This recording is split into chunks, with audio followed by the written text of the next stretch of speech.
రైటిక మంత్రివర్గ కూర్పుపై చంద్రబాబు ఫోకస్ పెట్టారు. ఎవరిని నొప్పించకుండా ఆచితూచి వ్యవహరిస్తున్నారు. సామాజిక సమీకరణాలు, సీనియర్లతో పాటు పార్టీకి నిబద్ధతగా ఉన్నవారికి ప్రాధాన్యం ఇచ్చేలా ప్లాన్ చేస్తున్నారు. ఈసారి కూటమితో కలిసి భారీగా ఎమ్మెల్యేలు గెలవడంతో కేబినెట్ ఎంపిక కత్తి మీద సాములా మారింది. కానీ ఎక్కడ ఎలాంటి గందరగోళం జరగకూడదనే ఉద్దేశంతో తన విజన్ ఆఫ్ యాక్షన్తో ముందుకెళ్తున్నారు. మధ్యాహ్నం ఢిల్లీ నుంచి వచ్చిన వెంటనే కేబినెట్ కూర్పుపై సమీక్ష ప్రారంభించనున్నారు చంద్రబాబు.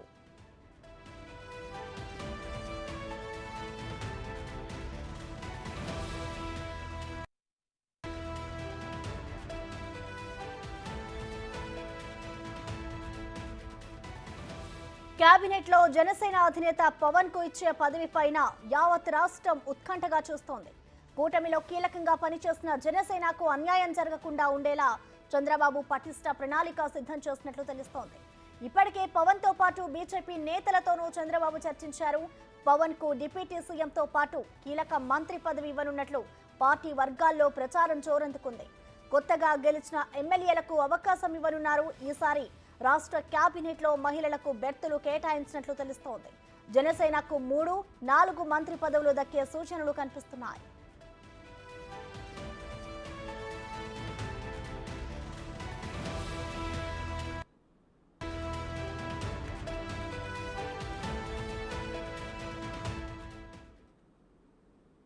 దీనిపై మరింత సమాచారాన్ని మా ప్రతినిధి శివ లైవ్ ధర అందిస్తారు. శివ, చెప్పండి. ఇటు చంద్రబాబు అయితే మంత్రివర్గ కూర్పుపై ఒక స్పెషల్ ఫోకస్ పెట్టారని చెప్పుకోవచ్చు. ఇటు పవన్ కి డిప్యూటీ సీఎం పదవిపై ఆసక్తి కనపరుస్తున్నట్లు ప్రచారం జరుగుతోంది. దీంట్లో నిజమేంతుందంటారు? దీనికి సంబంధించిన డీటెయిల్స్ ఏ విధంగా ఉన్నాయి శివ?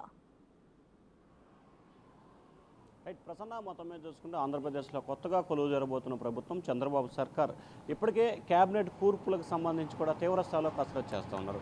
ఆంధ్రప్రదేశ్లో మొదటిసారిగా తెలుగుదేశం పార్టీకి, ఆ కూటమికి దాదాపుగా 164 అసెంబ్లీ స్థానాలు, అంటే 175కి 164 స్థానాలు రావడం అంటే దాదాపుగా 98.5, అంటే దాదాపుగా 99% సంబంధించి కూడా ఆంధ్రప్రదేశ్లో గెలుపొందడం జరిగింది. సో ఈ నేపథ్యంలోనే ప్రధానంగా చూసుకుంటే మంత్రివర్గ కూర్పులకు సంబంధించి మార్పులు చేర్పులు కసరత్తులు చేస్తూ ఉన్నారు.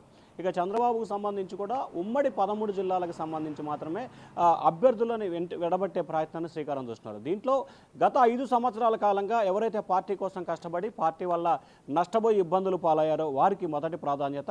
2, ఆర్థిక సామాజిక, అంటే ఏదైతే కేబినెట్ కూర్పుకు సంబంధించి ప్రతి దానిపై అవగాహన ఉండటం, ఒక క్లీన్ ఇమేజ్ ఉండటం వ్యక్తులని తీసుకునే ప్రయత్నం చేయడం జరుగుతోంది.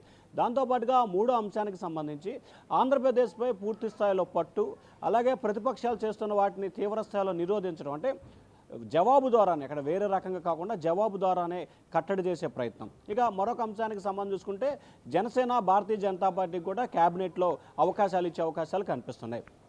భారతీయ జనతా పార్టీకి సంబంధించి 2 క్యాబినెట్లు ఇచ్చే అవకాశం కనిపిస్తూ ఉంది. జనసేనకు సంబంధించి 3 నుంచి 4 ఇవ్వాలని చెప్పి కూడా భావిస్తూ ఉన్నారు.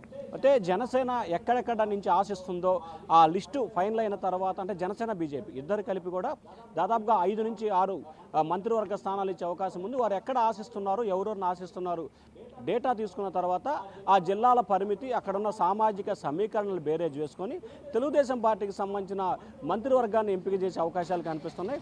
జనసేనకు సంబంధించి డిప్యూటీ సీఎం ఇచ్చే ఆలోచన చంద్రబాబు మొదటి నుంచి కూడా చేస్తూ ఉన్నారు. తాజాగా ఢిల్లీలో నేషనల్ మీడియాతో పవన్ కళ్యాణ్ మాట్లాడుతూ డిప్యూటీ సీఎం తీసుకోవడానికి తాను అంగీకారం తెలిపినట్లు కూడా, ఆయన చెప్పినట్లు కూడా సమాచారం అందుతుంది. ఇక ఎస్సీ, ఎస్టీ, బీసీ మైనార్టీలతో పాటుగా మహిళలకి ఎక్కువ ప్రాతినిధ్యం ఇవ్వాలని చెప్పి కూడా చంద్రబాబు ఆలోచన చేస్తూ ఉన్నారు. దాంతోపాటుగా యువకులకి, అంటే దాదాపుగా చంద్రబాబును తీసివేస్తే 24 నుంచి 25 మంది మంత్రివర్గంలో ఉండే అవకాశం కనిపిస్తోంది. వీరిలో మహిళలకు సంబంధించి దాదాపుగా 6 స్థానాలు ఇవ్వాలని చెప్పి చంద్రబాబు ఆలోచన చేస్తూ ఉన్నారు. అలాగే యువకులకి 8 నుంచి 10 మంది యువకులకి, దీంట్లో మహిళలకి అలాగే పురుషులకు కలిపి కూడా ఒక 8 నుంచి 10 స్థానాలు ఇవ్వాలని చెప్పి కూడా ఆలోచన చేస్తూ ఉన్నారు. అత్యధికంగా ఎస్సీ సామాజిక వర్గంతో పాటుగా కాపు సామాజిక వర్గానికి సంబంధించిన వారికి కూడా 6-8 మంత్రివర్గంలో అవకాశాలు ఇచ్చే అవకాశాలు కనిపిస్తున్నాయి. సో ఓవరాల్గా అన్ని సామాజిక వర్గాల్ని కలగూరపు విధంగా అన్ని ప్రాంతాలు కలిసే విధంగా కూడా కేబినెట్ రూపకల్పన చేసే అవకాశం కనిపిస్తోంది. మధ్యాహ్నం 12 తర్వాత చంద్రబాబు ఢిల్లీని వస్తారు. మధ్యాహ్నం 3 గంటల తర్వాత కూడా దీనికి సంబంధించి కసరత్తులు జరిగే అవకాశాలు అయితే కనిపిస్తున్నాయి. ఇప్పటికే చంద్రబాబుకి ఒక విజన్ ఉంది. ఆ విజన్, ఆ మాస్టర్ ప్లాన్ ఆధారంగానే ఎవరెవరు మంత్రులు అయితే బాగుంటుంది అనే దానికి సంబంధించి రూపకల్పన చేస్తున్నట్టు తెలుస్తూ ఉంది. దాదాపుగా 25 మంది మంత్రులతో ఎంపిక చేయబోతున్న ఈ క్యాబినెట్కి సంబంధించి ఫుల్ టైం క్యాబినెట్ ఉండే విధంగా, అంటే 5 సంవత్సరాల పాటు ఇదే క్యాబినెట్ ఉండే విధంగా చంద్రబాబు అయితే కసరత్తు చేస్తూ ఉన్న పరిస్థితి కనిపిస్తూ ఉంది. సో ఓవరాల్గా చూసుకుంటే చంద్రబాబు కసరత్తుకు సంబంధించి పూర్తి స్థాయిలో తుది మెరుగులు రేపు మధ్యాహ్నం కల్లా వచ్చే అవకాశం కనిపిస్తూ ఉంది. ఇక మరొక అంశానికి సంబంధించి కేంద్ర క్యాబినెట్లో ప్రాతినిధ్యం లేకపోయినా రాష్ట్ర క్యాబినెట్లో జనసేనకి కీలకమైన స్థానాలతో పాటు, అంటే కీలకమైన శాఖలతో పాటు మంచి ప్రాధాన్యత ఇవ్వాలని చెప్పి చంద్రబాబు ఆలోచన చేస్తూ ఉన్నట్టు తెలుస్తూ ఉంది. ప్రసన్న, శివ, ఇటు మరొక పక్క చూసుకుంటే పవన్ కళ్యాణ్కి డిప్యూటీ సీఎం పదవి ఇచ్చే అవకాశం ఉంది అన్నట్లు కూడా ప్రచారం జరుగుతోంది. మరి దీని పట్ల జనసేన నేతలు ఏమంటున్నారు? అంటే ఇప్పటికే పవన్ కళ్యాణ్కి సంబంధించి డిప్యూటీ సీఎం ఇవ్వాలని చెప్పి చంద్రబాబు నిర్ణయం తీసుకున్నారు. దానికి జనసేన అధినేత సానుకూలంగా స్పందించారు. ఇక మరొక అంశానికి సంబంధించి చూసుకుంటే కనుక జనసేన నాయకులు, అభిమానులు, పవన్ కళ్యాణ్ అభిమానులు కూడా సాధారణంగా దీన్ని స్వాగతం పలుకుతున్నారు. అయితే డిప్యూటీ సీఎంకి సంబంధించి కూడా ప్రధానంగా 2 శాఖలే కీలకంగా ఉంటాయి. డిప్యూటీ సీఎం చేసేవారికి ఆర్థిక శాఖ కానీ లేకపోతే హోమ్ శాఖ కానీ ఇచ్చే అవకాశాలు కనిపిస్తూ ఉన్నాయి. సో పవన్ కళ్యాణ్కి సంబంధించి ఆయన ఆర్థిక శాఖకు సంబంధించి, అంటే గతంలో ఎప్పుడూ ఆయన కూడా మంత్రిగా చేయలేదు కాబట్టి మరి ఆర్థిక శాఖ అంటే ప్రస్తుతం ఆంధ్రప్రదేశ్ లోటు బడ్జెట్గా ఉన్న నేపథ్యంలో ఆర్థిక శాఖని పవన్ కళ్యాణ్ హ్యాండిల్ చేయగలడా లేదా అనేది కూడా కొంత ఆలోచన చేయాల్సిన పరిస్థితి ఉంది. సెకండ్ వచ్చేలాగా హోంమంత్రి, హోంశాఖకు సంబంధించి కూడా ఇది అత్యంత ప్రాముఖ్యత కలిగిన స్థానం. పైగా ఈ శాఖకు సంబంధించి కూడా చాలా సీనియర్ నేతలు, చాలా ఇంపార్టెంట్ పర్సన్ ఉంటారు. ఎందుకంటే రాష్ట్ర భవిష్యత్తు అంతా కూడా హోంశాఖ కంట్రోల్లోనే ఉంటుంది. సీఎం తర్వాత అత్యంత ప్రాముఖ్యత కలిగిన శాఖ హోంశాఖ. మరి పవన్ కళ్యాణ్కి హోంశాఖ ఇవ్వాలని చెప్పి కూడా ఒకవైపు నుంచి జనసేన నేతల నుంచి కూడా ఒక ప్రతిపాదనలు వస్తున్నాయి. అయితే మరి పవన్ కళ్యాణ్ ఏ శాఖ వైపు మొగ్గు చూపుతారు ఏంటి అనే దానికి సంబంధించి అయితే పవన్ కళ్యాణ్కి పూర్తి స్థాయిలో ప్రయారిటీ ఇచ్చినట్టు తెలుస్తూ ఉంది. అయితే డిప్యూటీ సీఎం ఇవ్వడానికి అయితే మాత్రం చంద్రబాబు సానుకూలంగా స్పందించారు. ఒక దశలో తన బదులు వేరే వాళ్ళకి ఇవ్వాలని చెప్పి పవన్ కళ్యాణ్ సూచన చేసినట్లు కూడా ప్రచారం జరుగుతూ ఉంది. మరి నిన్న ఢిల్లీలో పవన్ కళ్యాణ్ మాట్లాడినప్పుడు మాత్రం తనకే ఇస్తారు, అవకాశం ఉంది, ఖచ్చితంగా నేను స్వాగతిస్తానని చెప్పి ఆయన కూడా చెప్పిన పరిస్థితి కనిపిస్తూ ఉంది. పవన్ కళ్యాణ్ కనుక డిప్యూటీ సీఎం తీసుకుంటే ఖచ్చితంగా ఆంధ్రప్రదేశ్ రాజకీయాల్లో జన సైనికులకి, జనసేన అభిమానులకి, పవన్ కళ్యాణ్ అభిమానులకి ఒక కీలక పరిణామంగా కూడా భావించవచ్చు. ఎందుకంటే ఆంధ్రప్రదేశ్లో పార్టీ పెట్టి 10 సంవత్సరాలైనా కానీ సొంతగా అధికారం లేకపోయినప్పటికీ ఒక కూటమిలో భాగస్వామ్యంతో మంత్రి అవ్వడం దాదాపుగా దేశ చరిత్రలోనే 100% రిజల్ట్. అంటే 21 అసెంబ్లీలో గెలవడం, 2 పార్లమెంట్లో గెలిచిన నేపథ్యంలో కూడా అత్యంత ప్రాముఖ్యత గల పార్టీగా కనిపిస్తూ ఉంది.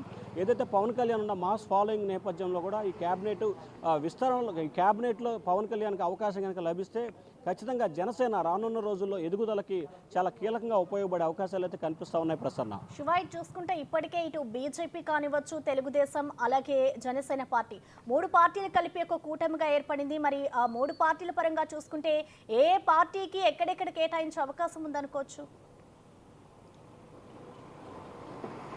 అంటే ప్రధానంగా చూసుకుంటే తెలుగుదేశం పార్టీకి సంబంధించి దాదాపుగా 18 నుంచి 20 కోటా వచ్చే అవకాశం కనిపిస్తూ ఉంది. భారతీయ జనతా పార్టీకి సంబంధించి వాళ్ళు 3 అడుగుతున్నారు, టీడీపీ నుంచి 2 ఇవ్వే అవకాశం కనిపిస్తూ ఉంది.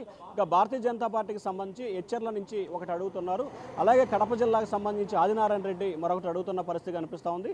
అలాగే కృష్ణా జిల్లాకు సంబంధించి కామినేని శ్రీనివాసు, సుజనా చౌదరి, అంటే విజయవాడ వెస్ట్ అలాగే కైకలూరు నుంచి కూడా నలుగురు కూడా ఆశిస్తూ ఉన్నారు. అయితే బీజేపీ అధినాయకత్వం మాత్రం సుజనా చౌదరితో పాటు ఎచ్చర్ల వైపు మొగ్గు చూపుతున్నట్టు తెలుస్తూ ఉంది. మరి చంద్రబాబు ఇచ్చే స్థానాన్ని బట్టి కూడా వాళ్ళు ఎంపిక చేసుకునే అవకాశం కనిపిస్తూ ఉంది. మనకు అందుతున్న సమాచారం ప్రకారం కూడా తెలుగుదేశం పార్టీ బీజేపీకి 2 స్థానాలు ఇచ్చే అవకాశం కనిపిస్తూ ఉంది. ఇక జనసేనకి సంబంధించి కూడా ప్రధానంగా విశాఖపట్నం నుంచి కూడా కొనతల రామకృష్ణ, అలాగే పెందుర్తికి సంబంధించి కూడా పేర్లు ప్రపోజల్స్ వస్తున్నాయి. గుంటూరు జిల్లాకు సంబంధించి నాదెండ్ల మనోహర్, అలాగే తాడేపల్లిగూడెం సంబంధించి బొలిశెట్టి శ్రీనివాసు, అలాగే రాయలసీమ నుంచి ఒక పేరు కూడా ప్రపోజల్లోకి వస్తుంది. దీంతో పాటుగా పవన్ కళ్యాణ్ కూడా కూడా ఆశిస్తున్న నేపథ్యంలో కూడా మొత్తం జనసేన నుంచి 8 మంది ఆశిస్తున్నారు. ఖచ్చితంగా జనసేనకి 3-4 స్థానాలే వచ్చే అవకాశం ఉంది కాబట్టి దాంట్లో కూడా కుదింపు జరిగే అవకాశాలు అయితే ఎక్కువగా కనిపిస్తున్నాయి. మరొకవైపు జనసేన మాత్రం 5-6 మంత్రివర్గ స్థానాలు కావాలని చెప్పి కోరుతా ఉంది. కానీ 21 స్థానాలు ఉన్న నేపథ్యంలో 5-6 స్థానాలు ఇచ్చే అవకాశం లేదనేది కూడా కనిపిస్తూ ఉంది. ఖచ్చితంగా జనసేనకి 3 లేకపోతే 4 స్థానాలు ఇచ్చే అవకాశం అయితే ఎక్కువగా కనిపిస్తూ ఉంది. ఖచ్చితంగా 3 స్థానాలు కనుక ఇచ్చినట్లయితే ఉత్తరాంధ్రకు ఒకటి, ఉభయ గోదావరి జిల్లాలకు ఒకటి, అలాగే గుంటూరు సంబంధించి ఒకటి తీసుకునే అవకాశాలు అయితే కనిపిస్తూ ఉన్నాయి. ప్రసన్న శివ, అలాగే 12వ తారీఖు చంద్రబాబు నాయుడు ప్రమాణ స్వీకారం చేయబోతున్నారు. మరి దీనికి మంత్రివర్గానికి సంబంధించిన డీటెయిల్స్ ఎప్పటి వరకు వస్తాయనుకోవచ్చు?